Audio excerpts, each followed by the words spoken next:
here's an example. It's an individual with major depressive disorder, single episode, severe with anxious distress. And I've got the code 0.2 for severe. A specific learning disorder with impairment in reading, moderate.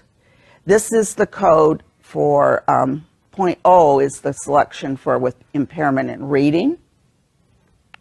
And 8.1 is specific learning disorder. Now, notice these would have been axis 1. Now, I don't have an axis 2 here. I don't list a personality disorder, but you could. Then, what used to be axis 3, I've got here otitis media recurrent as reported by client. Now, maybe other than the two nurse practitioners in the room who can diagnose some medical conditions, we can't. So what we do is we don't code it and we write the name, or you could have written ear infections. I just, I want to show off that I know Latin.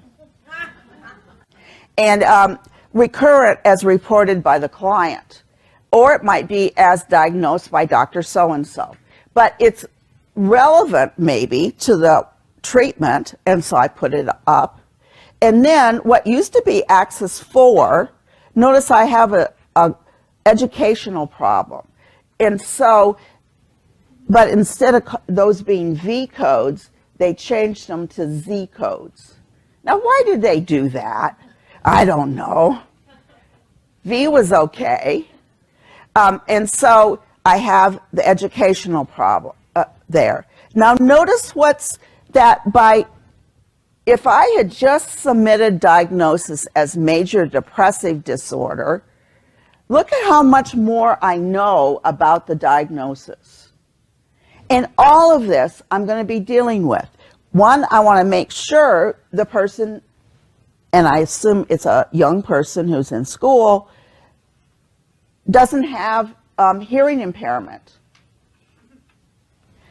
if it hasn't been checked out.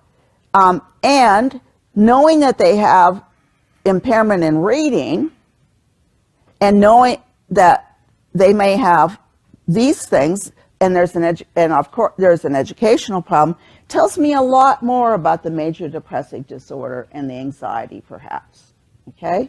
Now, what's missing here is we no longer have the global adaptive.